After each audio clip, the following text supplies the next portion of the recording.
¿Recuerda estas dos torres?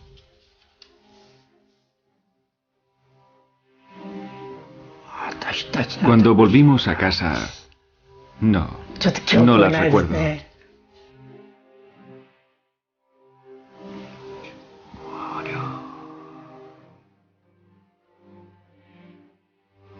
No lo recuerdo muy bien.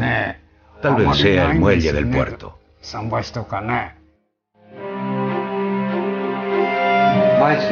Cuando regresó a Maizuru, ¿cuánto tiempo había pasado desde la última vez que vio a sus padres? 11, 12 años. Sí, 12.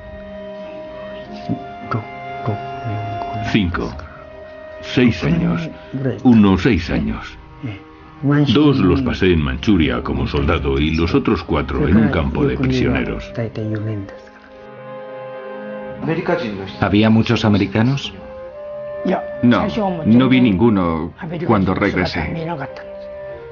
No había ni un solo soldado americano, pero por entonces ya estábamos en 1956. Japón bajo los escombros.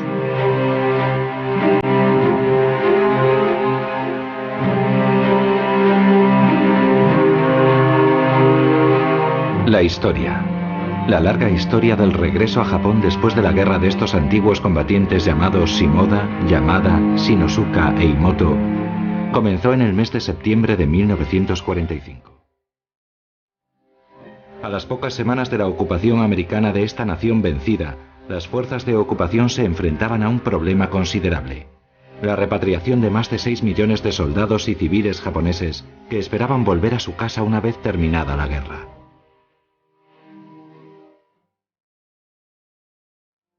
Se encontraban en Manchuria, China, Filipinas, Birmania, en todos aquellos países que habían conquistado, sometido al fuego y a la espada y después ocupado. Fueron necesarios más de 10 años para repatriarlos a todos.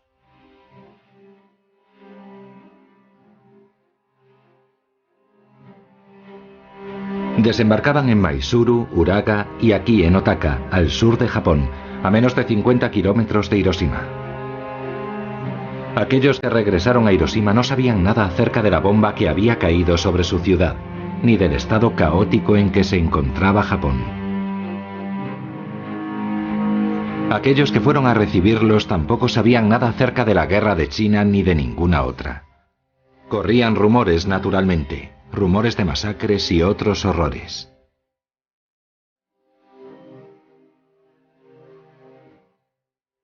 Es en el momento del regreso cuando se fraguan y se intensifican muchos silencios.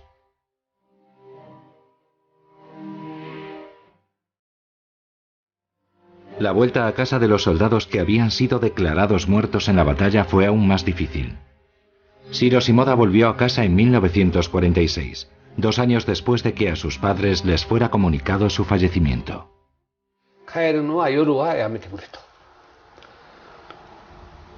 Nos decían: no volváis a casa de noche.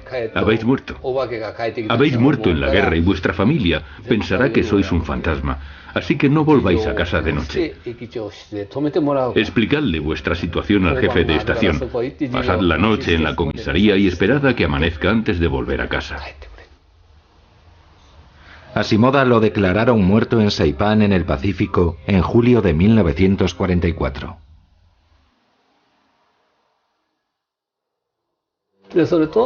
A los que estéis casados os aconsejamos que caminéis discretamente por los alrededores de vuestra casa 5 o 6 veces. Habéis cambiado y puede que no os reconozcan a primera vista.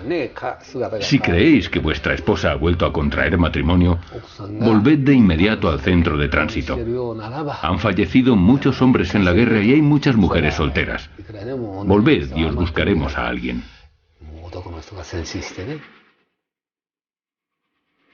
Los repatriados fueron devueltos en tren a las principales ciudades.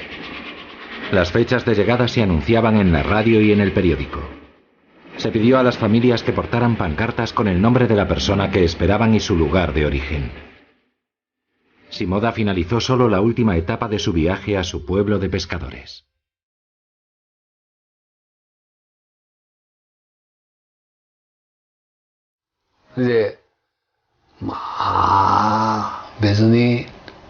En Japón no se muestran las emociones con abrazos y cosas así. Pero mi madre se sentía tan feliz después de haber estado tantos años separados que dormimos uno al lado del otro en el tatami. Uno de los primeros problemas que tuve que solucionar era que no disponía de cartilla de racionamiento para arroz, medicinas, ni nada, porque habían borrado mi nombre de todas las listas. Por aquel entonces todo estaba racionado. De modo que acudí a la comisaría, donde me extendieron un certificado que probaba que aún seguía vivo. Se había eliminado su nombre del registro civil junto con el de otros 25.000 combatientes. Durante la guerra, los noticiarios de los cines exponían regularmente reportajes sobre la llegada a casa de las cenizas de los oficiales de alto rango. Los padres de los soldados declarados muertos fueron invitados a Tokio para recoger las urnas que contenían los restos de sus hijos. Siempre se guardaban las cenizas en urnas, todas del mismo tamaño. La envolvías en un paño blanco y te la colgabas al cuello para llevarla a casa. Mi hermano se dio cuenta de que la urna que le dieron sonaba cuando la agitaba y empezó a preguntarse qué había dentro. Corrió a casa para echar un vistazo a las cenizas de su hermano y cuando abrió la urna se encontró un trozo de madera con mi nombre grabado.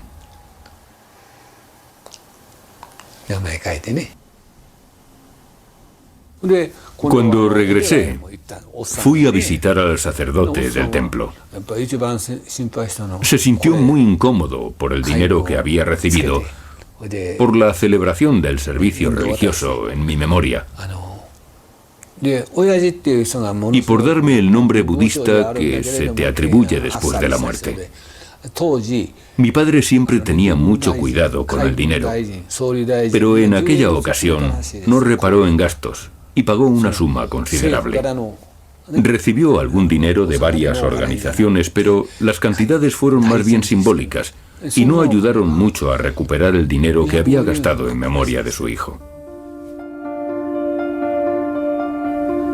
El sacerdote no tuvo necesidad de preocuparse porque no le pidieron la devolución del dinero. De todos los jóvenes de la población que partieron a la guerra, Shimoda fue el único superviviente. Su primer trabajo fue el de pescadero en Osaka, donde descubrió que su país seguía muriendo de hambre. También supo que los americanos, a quienes no se veía con frecuencia, habían organizado elecciones y hasta habían concedido el voto a las mujeres. Y eso no era todo. El general MacArthur, el amo del país, se había fotografiado con el emperador Hirohito y ni siquiera se había puesto una corbata. Esta fotografía causó una enorme impresión, exactamente lo que deseaba MacArthur, quien conocía Japón desde hacía cerca de 40 años.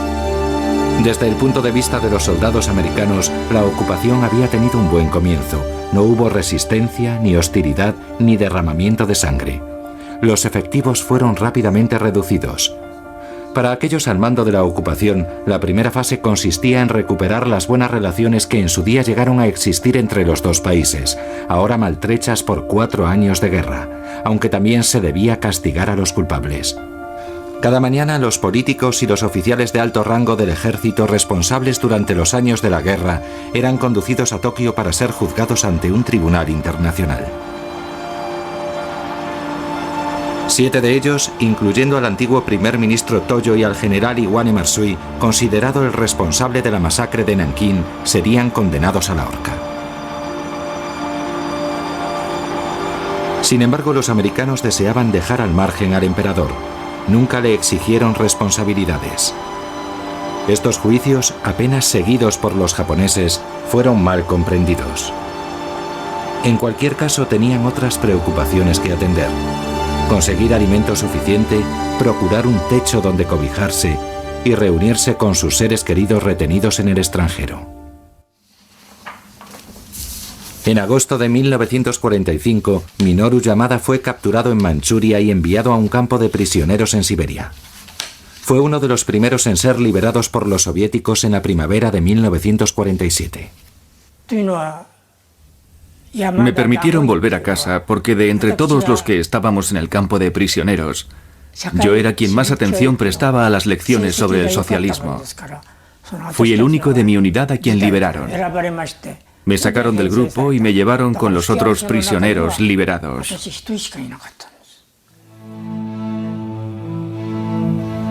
A comienzos de 1947, cerca de 2 millones de japoneses seguían retenidos en la Unión Soviética. A la mayoría los utilizaban para reemplazar la mano de obra diezmada por la guerra y las purgas estalinistas. Eran frecuentes las manifestaciones delante de la embajada soviética, cuyo silencio solo servía para exacerbar los ánimos aún más.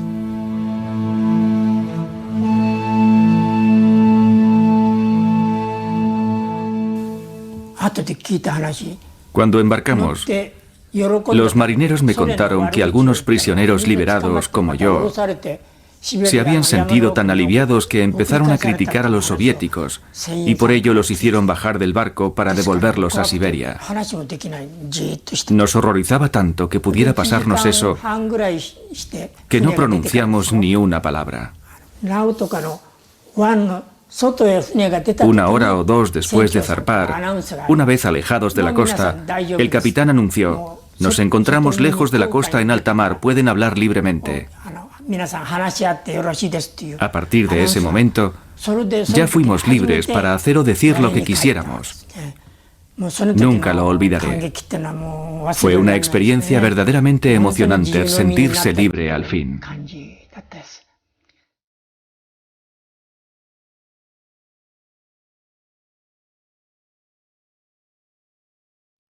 Para el control de los repatriados desde la Unión Soviética, China Septentrional o Corea, se abrió un inmenso centro de tránsito en el norte de Japón, no muy alejado de la ciudad de Maizuru. Los repatriados solían llegar en grupos de 1000 a 2000 hombres, raramente más.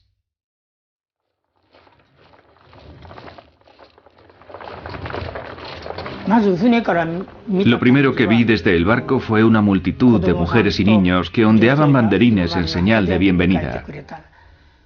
Hasta ese momento habíamos creído lo que nos decían los soviéticos, que todas las mujeres y niños habían sido asesinados. Nos habían lavado el cerebro con esas historias.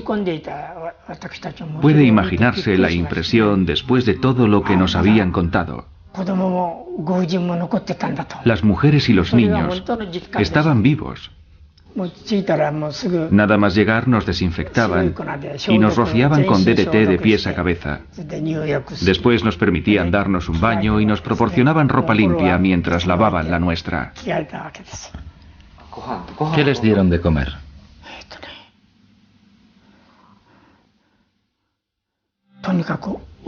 Fue un placer volver a comer arroz japonés de verdad. Llevaba 2 años sin probar el arroz. No dejamos ni un grano.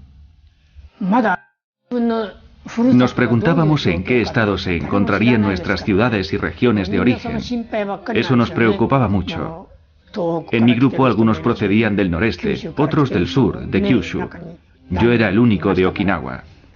Entonces nos enteramos de que Okinawa había quedado totalmente destruida por la guerra y decidí ir a Tokio, donde estaba mi hermano mayor. Lo que Yamada no tenía modo de saber es que los bombardeos americanos habían reducido a cenizas el 80% de la ciudad. Otras casi 70 grandes ciudades compartieron el mismo destino.